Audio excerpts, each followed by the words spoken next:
Sur YouTube, le constat est le même. 88% des vidéos comprenaient au moins un stéréotype masculin, dont la plupart étaient associés à des valeurs viriles et un climat de violence.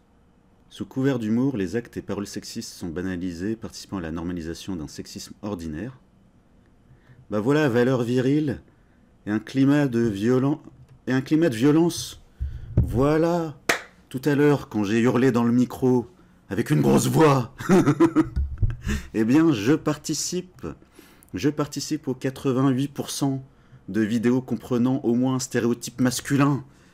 Voilà. Bonjour à toutes et à tous, c'est le Docteur Damou. J'espère que vous allez bien. Aujourd'hui, est-ce que le barbecue est une affaire d'homme? Alors, sujet inspiré par le rapport annuel, regardez, rapport annuel 2024. Donc, sujet inspiré par le rapport annuel 2024 sur l'état des lieux du sexisme en France. Au Conseil à l'égalité entre les femmes et les hommes, s'attaquer aux racines du sexisme. Rapport publié le 22 janvier 2024, c'est-à-dire aujourd'hui. Alors j'ai commencé à parcourir, donc il y a vraiment des gens payés pour, pour écrire ça. Ils balancent des pourcentages, mais sans dire à partir de combien de pourcents ça serait bien ou pas bien.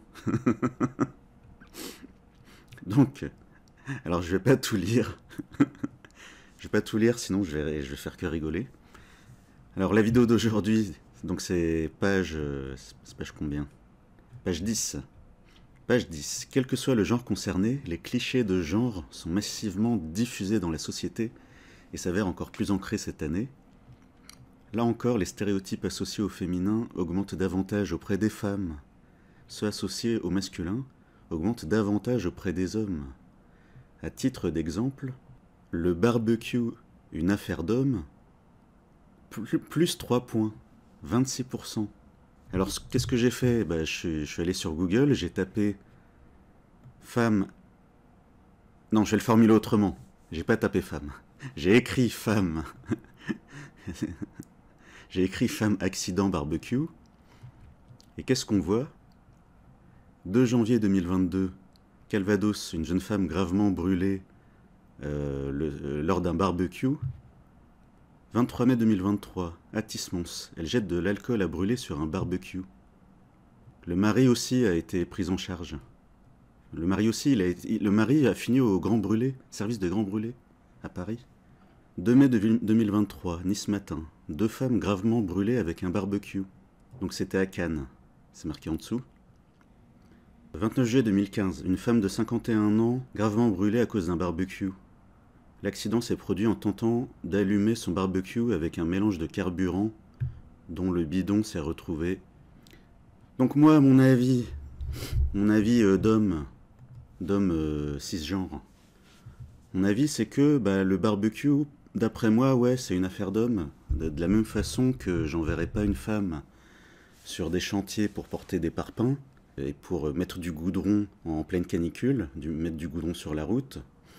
De la même façon que j'enverrai pas une femme monter sur des échafaudages en risquant de chuter.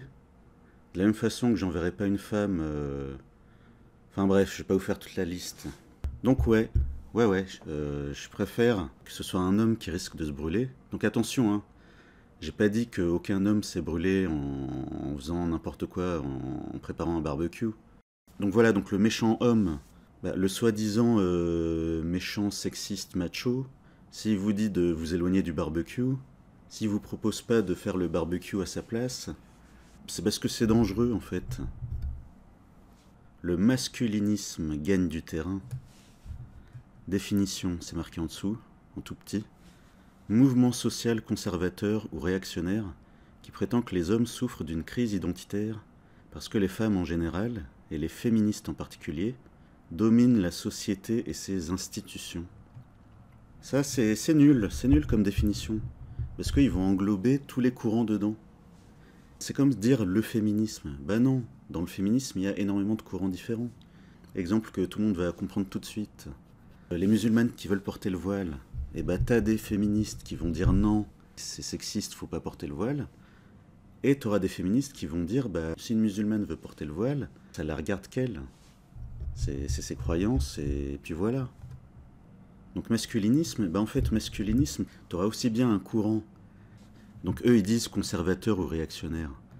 Donc ce qu'ils appellent conservateur ou réactionnaire, c'est le courant qui dit que un couple c'est un homme et une femme, qu'ils devraient faire des enfants, et que l'homme il va prendre tous les risques dehors pour ramener l'argent, pendant que la femme elle reste à la maison, à s'occuper de la maison et à faire des enfants, en étant en sécurité à la maison. T'as un autre courant dans le masculinisme, t'as un autre courant qui diabolise les femmes. Donc là, leur définition, elle se contredit en fait. C'est-à-dire qu'on ne peut pas en même temps dire « Ah là là, les masculinistes ». Ah oui, je termine. Donc l'autre courant, c'est quoi? L'autre courant du masculinisme, c'est de diaboliser les femmes en disant que c'est juste des profiteuses, qu'elles ont tous les droits, qu'en cas de mariage, elles repartent avec l'argent du mari et avec les enfants, et qu'après elles se recasent avec un autre pigeon, pas avec un autre homme, avec un autre pigeon qu'elles vont plumer, et qui s'occupera des enfants du premier mari. Donc c'est ça l'autre courant en fait. Et donc ce courant-là déteste les femmes profondément, ils les détestent, ils veulent même pas les côtoyer, ils veulent même pas tomber amoureux, même être en couple, juste comme ça en fait, tellement ils les détestent. Donc la définition du Haut Conseil de l'égalité femmes-hommes, homme-femme, quoi? Ils se contredisent. On peut pas en même temps dire « Oh là là, les méchants masculinistes !» Ils veulent que la femme, elle reste à la maison à rien faire pendant que le mari bosse avec toutes les contraintes que ça a d'aller sortir bosser, pendant qu'elle fait le ménage et elle regarde la télé et elle s'occupe des gosses. On peut pas en même temps dire ça et en même temps dire les masculinistes ils se plaignent que les femmes elles peuvent rester si elles veulent elles peuvent trouver un pigeon à plumer et elles restent à la maison et pendant que lui il ramène l'argent. Ça se contredit, c'est nul. Donc rapport qui commence mal. Donc barbecue, voilà, c'est la conséquence. Voilà, c'est la... J'allais dire c'est incohérent. Non, c'est pas incohérent, c'est leur cohérence à eux, en fait. Regardez, page 11. Les jeunes hommes sont de plus en plus nombreux à considérer qu'il est difficile d'être un homme dans la société actuelle. 39 et 40% pour les 15-24 ans et les 25-34 ans, soit des taux en progression de 4 points et 6 points, ou à avoir le sentiment d'avoir été moins bien traités en raison de leur sexe. Quoi, c'est trop ou c'est pas assez? Et qu'est-ce qu'on va faire pour eux? Et c'est quoi les raisons? Le barbecue. J'allais dire un mot grossier. On peut même pas sortir dans le jardin, se faire cuire des steaks et des morceaux de poulet et des saucisses, sans se faire traiter de masculiniste qui risque d'aller tabasser sa femme. Sérieusement là, on est où là? On peut plus rien faire. Si on fait des maths, non, c'est sexiste, faut laisser la place aux femmes. On fait de la viande, non, c'est nul. Enfin bref, je vais pas répéter ce que j'ai déjà dit. Page d'après, voilà, continuum des violences. Voilà, comme si c'était la suite logique, comme si c'était un ensemble. Et donc ça, est-ce que ça va aider l'homme, le jeune homme qui sait pas ce qui est bien que de comportement? Oui, j'arrive même pas à le dire, tellement c'est pas cohérent. Ensuite, femme âgée de 25 à 34 ans semble par exemple ressentir fortement l'injonction à la maternité. Eh bien moi, j'ai ressenti une forte injonction à la paternité. Eh oui. Entre 25 et 34 ans, pareil. Attendez, j'avais quel âge quand ça a commencé? J'avais 23 ans. Ouais, j'avais 23 ans quand ma mère a commencé à me faire ressentir une forte injonction à la paternité. Mais ça intéresse personne, hein. Non. Sans parler de certaines ex. Sans parler de ma vie amoureuse, puisque elles seront pas là pour commenter. Donc ça, c'est ce 2 poids 2 mesures. Donc pourquoi nous, on n'est pas dans les stats? Parce que nous, on prend sur nous, en fait. Donc étant donné que les pensées sexistes enfin sexiste, bah, contre les femmes évidemment, hein. Étant donné que ça progresse, bah, moi je pose la question, est-ce que les mouvements féministes sont efficaces? Est-ce que les mouvements féministes devraient plutôt être confiés à des hommes? Est-ce que ça serait pas plus efficace si c'était pas des hommes qui parlaient directement à des hommes, en fait? Ah bah non, non, non, quand c'est des hommes qui parlent à des hommes, c'est du masculinisme. Ah bah non, zut. Alors, sexisme en nutrition, bah il y a les médias, il y a les médias que je trouve dans l'ensemble particulièrement misogynes, puisque à vous les femmes, ils vont dire que la viande ça sert à rien, manger des légumes et des salades, et ils vont vous mettre des recettes, et ils vont vous dire le moins de mots scientifiques possible, alors que le contenu de nutrition à destination des hommes, ça va être études scientifiques, cortisol, catabolisme, et ils vont dire protéines, protéines, protéines, attention aux lipides, attention aux glucides. Bah moi j'appelle ça de la misogynie latente. Donc ça, sur ma chaîne, je lutte contre ça. J'essaye autant que possible de faire des vidéos non genrées justement. Mes vidéos elles sont pas genrées, puisque je dis aux femmes d'aller manger de la viande, et je dis aux femmes des mots compliqués et des mots scientifiques. L'autre aspect misogyne dans les médias en nutrition, c'est quoi? C'est qu'à propos de surpoids, obésité, quand c'est un média à destination des femmes, ils vont dire ah bon les femmes. Alors un jour ils vont vous mettre un régime minceur, mais c'est jamais le même. Ils vont changer tout le temps d'avis. Et puis ils vont alterner avec du contenu qui va vous dire bon bah si vous êtes trop grosse, body positive. Alors attention, malheureusement il y a des gens en surpoids ou en obésité. Il y a des femmes en surpoids ou en obésité quoi qu'elles mangent. Et si elles mangent pas assez de calories, bah du coup elles manquent de certains nutriments et elles font des carences. Du coup, bah, elles doivent manger plus de calories. Bon, d'habitude, je parle jamais de calories. Mais là, je sais pas qui va regarder la vidéo. Donc en fait, en augmentant les nutriments utiles, bah, ça augmente les calories et les glucides en particulier. Et du coup, bah, ça les maintient en obésité, malheureusement. Donc elles, oui, il faut leur donner des conseils. Il faut leur dire, bah oui, il faudra faire avec. Autant mettre en valeur ce qu'on peut mettre en valeur. Mais le problème du body positive à destination des femmes, c'est de leur dire, c'est que le risque c'est que, comme ils ont la flemme de chercher une bonne façon de manger qui convienne à un maximum de gens en surpoids ou obèses, comme ils ont la flemme ou pas les compétences, ils vont dire, bah, les gens en surpoids ou obèses, ne faites plus rien, ne tentez plus rien. Et la chrononutrition du docteur Alain Delabo, ne faites pas ça, c'est un régime comme un autre, c'est nul. Alors qu'en fait, non. Alors quand je dis chrononutrition, je parle de la chrono telle qu'elle était en 2013, à l'époque où j'ai fait ma thèse sur ce sujet. C'est ça le côté misogyne, latent, alors que le contenu à destination des hommes en surpoids ou obèses, ça va être « Allez mon gros, fais ton régime, fais ton sport, regarde cet exemple, allez bouge-toi, tu vas y arriver, et tu vas peut-être souffrir, mais c'est comme ça au début, et peut-être après, et puis allez, vas-y, tu vas y aller, t'es fort ». Vous voyez la différence? Alors que dans le contenu à destination des hommes en surpoids ou obèses, il n'y a quasiment pas de body positive ou, ou de je sais pas quoi.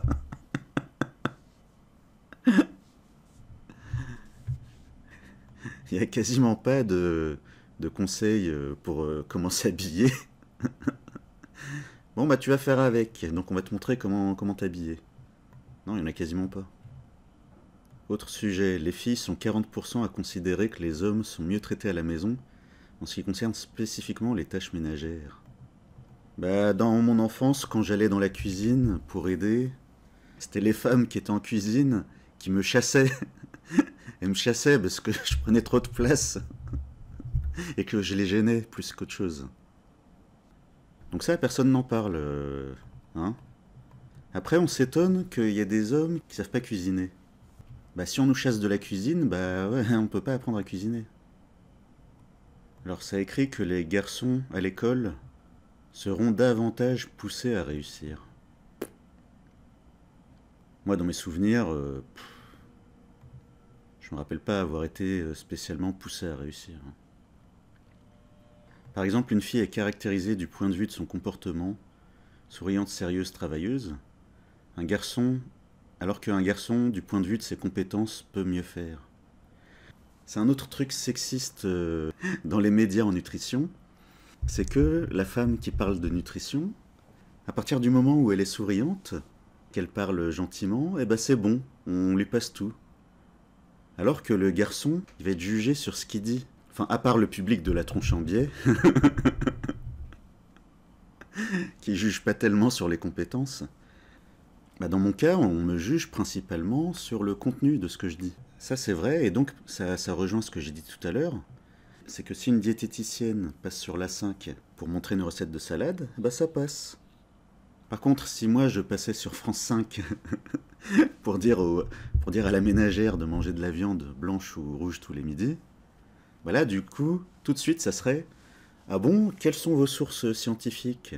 Et puis le cancer du côlon, hein, attention. Et puis expliquez-nous, hein. Vraiment on veut tout, on veut tous les détails, on veut toutes les explications, les études, la biologie, la physiologie, on veut tout. » Alors que celle qui présente l'assiette végétarienne, personne va lui faire remarquer qu'on risque de manquer de protéines et qu'on risque de manquer de vitamine B12. Non, non, ça c'est... non. Ensuite, alors 74% des femmes déclarent n'avoir jamais envisagé d'études supérieures ou un métier dans le domaine technique ou scientifique, une proportion qui n'est que de 41% pour les hommes, soit un écart de 33 points. Bah, faut qu'on m'explique pourquoi, quand j'ai passé le concours de première année de médecine à Paris en 2004, eh bien, il y avait 70% de femmes. Alors, il y avait 70% de femmes avant le concours, et il y avait 70% de femmes après le concours. Donc, du coup, c'était un concours qui n'était pas sexiste, puisque la proportion de femmes était exactement pareille avant de le passer et après l'avoir réussi. Donc, le rapport, c'est quoi ? Médecine, c'est pas scientifique, ça ? Donc ça rejoint un truc que j'ai déjà dit dans d'autres vidéos, c'est que dans le domaine scientifique, la médecine, c'est très mal vu. C'est-à-dire, par exemple, le public scientifique de la tronche en biais, il se moque de ma thèse, parce que c'est une thèse d'exercice de médecine. C'est pas une thèse qui va être publiée, c'est pas une thèse qui va servir à créer des médicaments. Et sur tous les domaines de la médecine, la nutrition, c'est vraiment le truc le moins bien considéré sur le plan scientifique. Et donc c'est pour ça qu'ils aiment bien laisser ça à des émissions pour nana, pour ménagères. Allez, la ménagère, on n'a qu'à lui dire de se faire des salades. Tiens, voilà, elle vaut pas mieux que ça, la ménagère. Et puis, grossophobie latente. Allez, les gros, on n'a qu'à leur dire de manger moins de calories et de dépenser plus de calories. Hein, ils méritent pas mieux que ça, les gros, sur le plan scientifique. Donc finalement, ce rapport du Haut Conseil de l'égalité homme-femme, finalement, je l'aime bien, finalement. Je reviens sur ce que j'ai dit tout à l'heure, j'en ai dit du mal. Non, finalement, il y a des choses intéressantes. Dans le numérique, le sexisme en liberté. Injonction à la maternité. Ouais, donc ça, c'est la magie du numérique. Parce qu'en même temps, ils vont dire « Oh là là, les médias traitent les femmes comme des objets sexuels. » Donc ça, c'est référence à la vidéo que j'avais faite sur l'actrice de film pour adultes.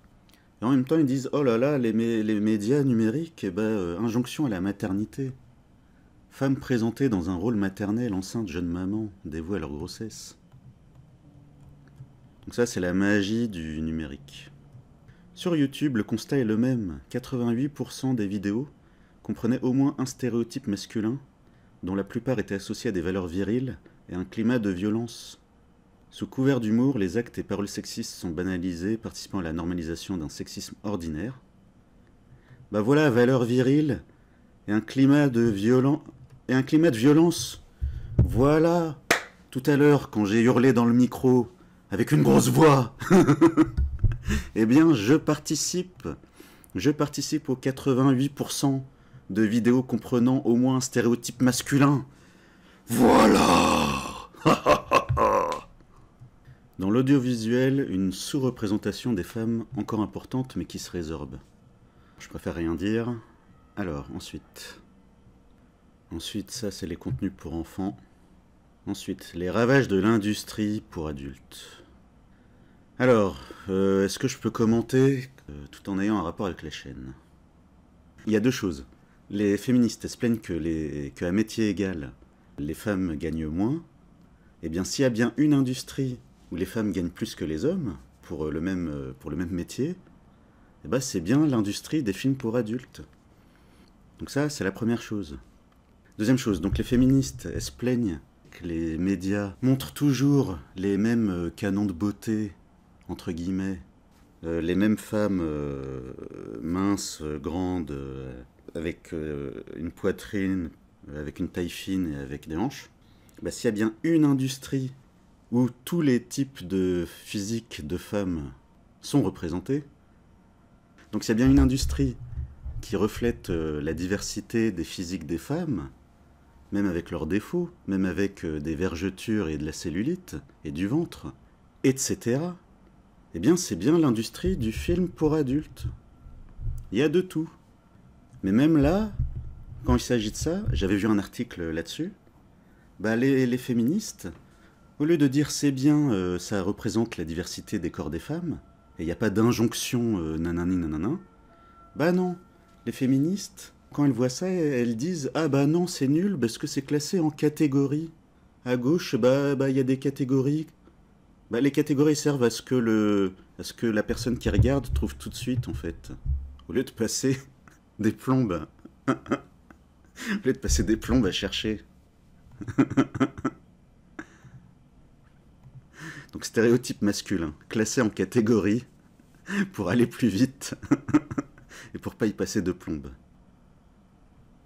Donc justement, l'industrie du film pour adultes, bah, c'est justement là où c'est l'homme qui va subir des injonctions à avoir ce que vous savez entre les jambes et en état de marche.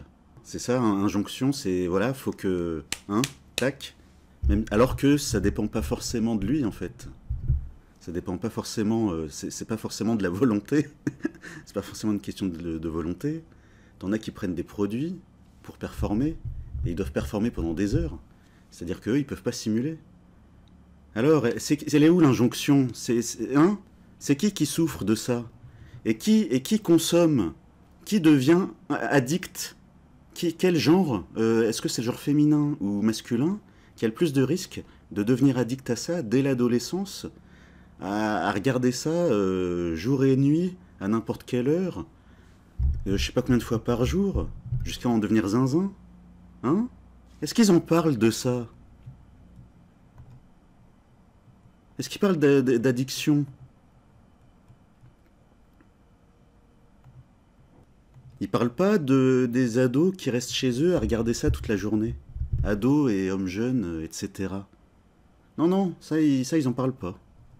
Ils ont qu'à souffrir en silence. Diffusion d'images d'avilissement et d'humiliation.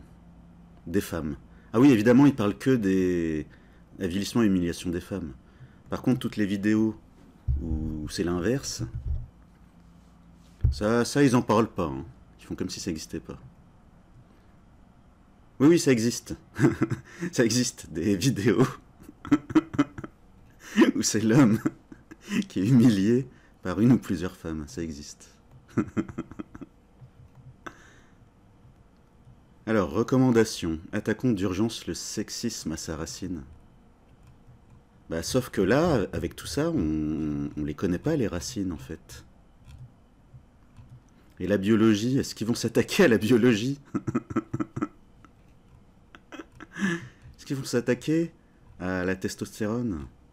Alors pourquoi je dis ça? C'est parce que dans une vieille émission, c'était Thierry Ardisson sur Canal, il avait invité une femme pour son livre. Elle a fait l'expérience de s'injecter de la testostérone, juste pour voir. Et elle a dit quoi? Elle a dit que ça l'a rendue plus agressive, enfin ça l'a rendue agressive tout court, et qu'en s'injectant de la testostérone, elle arrivait mieux à se concentrer sur une activité. Et évidemment, quand elle a arrêté les injections, elle est redevenue comme avant. Donc ça, c'est ça le problème.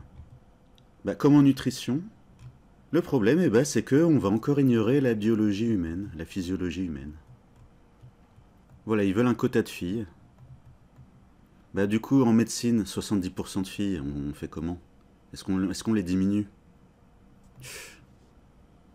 Système de bonification dans Parcoursup pour les filles qui choisissent les filières numériques. Parcoursup, sérieusement.